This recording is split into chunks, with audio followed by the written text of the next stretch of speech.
हमारे इंटरमीडिएट गणित के इस यूट्यूब चैनल में सभी दर्शकों का हार्दिक स्वागत है। निश्चित समाकलन के प्रगुणों पर आधारित बोर्ड परीक्षा में पूछे जाने वाले महत्वपूर्ण प्रश्नों के क्रम में एक महत्वपूर्ण प्रश्न ये आपको बोर्ड पर दिखाई दे रहा होगा। इसको हल करना आज आपको बताया जाएगा। इसकी तैयारी कर लें, इसको देख लें स्टेप बाय स्टेप। इम्पोर्टेंट प्रश्न है परीक्षा के हिसाब से। समस्या इसमें ये x का होने से है, तो ये x यदि ना होता तो इसका समाकलन किसी न किसी तरीके से हो ही जाता।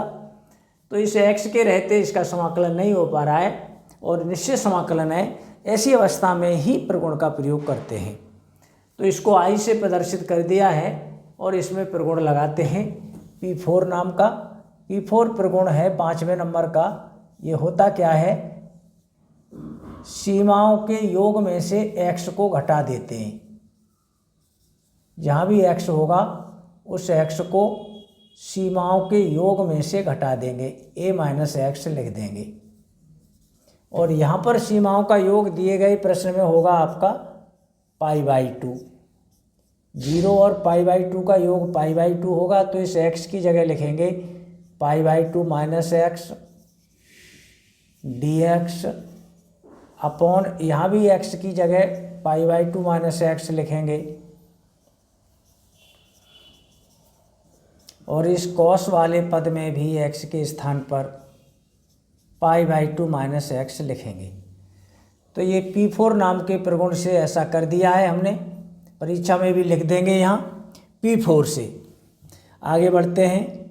सीमा यही रहेगी I बराबर ये आप देख रहे हैं। तो π/2 माइनस x जब साइन के लिए होता है तो ये cos x में बदल जाता है और ये cos π/2 minus x sine x हो जाता है। ऐसा आप कई बार कर चुके हैं। ये π/2 माइनस x इसमें हम कुछ कर नहीं पा रहे हैं, इसको यथावत बनाए रखिए dx। ये I बराबर चल रहा है। इसको समीकरण 1 मान लें और इसे अभी जो बना है इसे 2 नंबर मान लें और इन दोनों को जोड़ दें तो हमें शायद कुछ नया मान प्राप्त होगा, परिवर्तित नया मान। तो I को I में जोड़ने से लेफ्ट हैंड साइड का मान 2I हो गया। अब राइट हैंड साइड जोड़ते हैं। हर एक ही ये दोनों का हमेशा अंश जोड़े जाते हैं ऐसी हालात में। Sine x plus cos x ये हर है। अंश समीकरण 1 का अंश x है और समीकरण 2 का अंश π/2 माइनस x है। तो ये हम आपको बता रहे थे इस x की वजह से ये समाकलन हो नहीं पा रहा है और प्रगुण लगने के बाद इस x का इंतजाम हो गया है। ये x माइनस का और ये प्लस का आपस में कट गया है। अब x रहा नहीं है, अब कोई समस्या नहीं है। ये अचर संख्या है, ये बाहर आ जाएगी समाकलन से और इसमें हम कोई न कोई विधि अपना कर इसका समाकलन कर देंगे। π/2 को बाहर निकाले ले रहे हैं क्योंकि ये अचर संख्या है। अब आपको दिखाई दे रहा है ऊपर कुछ नहीं बचा, dx अकेला या 1 खाली, sine x plus cos x। इस तरह के समाकलन किए हैं अनिश्चित समाकलन में। इस तरह के प्रश्न में हम क्या करते हैं, जब साइन कॉस के दोनों पद होते हैं और ऊपर अचर संख्या होती है तो इनके गुणांकों का वर्ग अंडर रूट में जो भी प्राप्त राशि है उसे जोड़ देते हैं, वो भाग दे देते हैं। ये साइन का गुणांक 1 और कॉस का गुणांक 1, अंडर रूट के अंदर इन गुणांकों का वर्ग किया और जोड़ दिया तो हमें प्राप्त हुआ अंडर रूट 2। इस प्राप्त संख्या का अंश और हर के प्रत्येक पद में भाग देंगे। यहाँ देखो 1/√2, यहाँ 1/√2, 1/√2। ये अंडर रूट 2 कहाँ से आया आपको दिखाई दे रहा है। साइन का गुणांक कॉस का गुणांक वर्ग करके जोड़ दिया है अंडर रूट के अंदर। ऐसे हर प्रश्न में करेंगे जब साइन और कॉस नीचे एक घात में होंगे और अंश में कोई साइन कॉस का पद नहीं होगा, तब ये नियम अपनाएंगे। ऐसा पिछले प्रश्नों में जब ये अनिश्चित समाकलन पड़ा था तब इसे कराया गया होगा। ये π/2 तो पहले से बाहर है और ऊपर का 1/√2 भी बाहर ही निकाले लेते हैं और ये कोई फार्मूला बनाने का प्रयास करेंगे। ये कोई न कोई फार्मूला बन ही जाएगा। dx अपॉन ये साइन के संग जो 1/√2 देख रहे हो, इसका मान हम वैसे तो हम यहाँ cos π/4 लिख रहे हैं, या sin π/4 भी इसका मान होता है, sin π/4 लिख दो, साइन के संग sin π/4 लिख दो, और cos का जो गुणांक है इसको cos π/4 लिख दो, cos x cos π/4। ये दोनों ही मान होते हैं 1/√2 के। 1/√2 cos π/4 का भी मान होता है और 1/√2 sin π/4 का भी मान होता है। ये फॉर्मूला बनना है, कैसे ही कर लो आप। तो ये π/2√2 और लिमिट्स आर 0 से π/2 dx अपॉन ये sign A sine B plus cos A cos B, एक फॉर्मूला होता है कॉस ए माइनस बी का, ए माइनस बी एक्स माइनस π/4। ये आप देख रहे हो। इसको हम क्या करेंगे, π/2√2 तो है ही है, ये जो बटे में जो कॉस देख रहे हो अपॉन में, इसको सेक कहते हैं, सेक x माइनस π/4 dx। तो एक सेक x का समाकलन बताया गया होगा, फॉर्मूला है ये, सेक x का समाकलन ये होता है, सेक x का होता है log सेक x प्लस tan x, और x की जगह आपको ये लिखना है, फॉर्मूला ये लगाना है यहाँ से, और x की जगह ये लिखना है x माइनस π/4, π/2√2 और log सेक x प्लस tan x, लेकिन x की जगह ये लिखना है x minus π/4 plus tan x minus π/4, और इसकी सीमाएं हैं,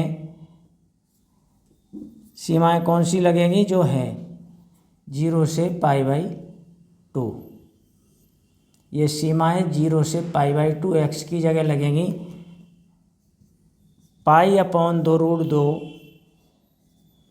देखो ये सीमाओं को लगा रहे हैं, log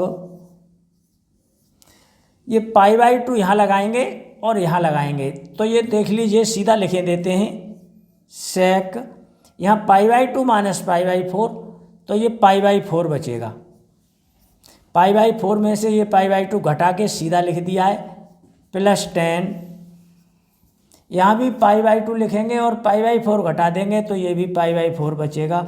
ये तो उच्च सीमा का मान दोनों जगह लग गया। अब माइनस लगा के निम्न सीमा का मान भी दोनों जगह लगाएंगे 0, यहाँ x की जगह 0 लगाएंगे तो सेक माइनस का π/4 होगा और प्लस tan ये माइनस का π/4 होगा।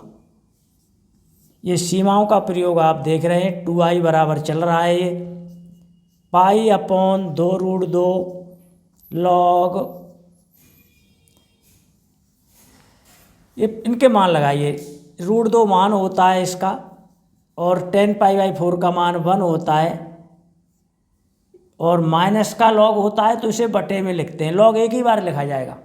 ये जो माइनस चिन्ह है इसके बदले में हमने यहाँ बटे लिख दिया, और ये लॉग आ गया कॉमन, बटे में कौन आएगा, सेक माइनस का π/4, माइनस हो या प्लस हो, सेक और कॉस में प्लस ही लिखा जाता है, मान √2 होता है, और tan का वाला माइनस है वो माइनस हो जाता है। ये मैंने थोड़ा सीधा कर दिया है डायरेक्ट, फिर सुन लें, ये सेक माइनस का π/4, माइनस ना होता है तो भी इसका मान √2 होता है, और प्लस है तो भी √2 होता है। ये tan π/4 का मान 1 होता है, लेकिन माइनस का है तो माइनस में माइनस का 1 हो जाएगा। ये माइनस वाला लॉग बटे में लिखा गया है। वैसे तो आप यही छोड़ सकते हैं, इस 2 को बटे में ले आएंगे, i का मान आ जाएगा π/4√2 हो गया, ये log √2 + 1 अपॉन √2 - 1, यहीं छोड़ दें, ये भी उत्तर है। और सिद्ध करने का मामला ये बनता है तो यहाँ कंजुगेट का गुणा कर लेते हैं, कंजुगेट का गुणा जानते होगे करना। 4√2 log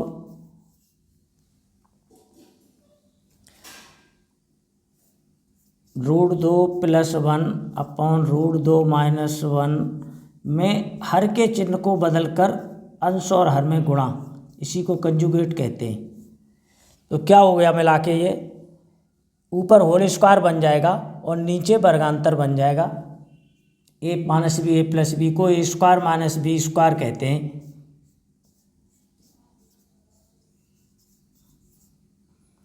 देखिए होल स्क्वायर इसका खोल रहे हैं √2 + 1 का, √2 का स्क्वायर प्लस 1 का square plus 2√2 upon a - b a + b को a² - b²।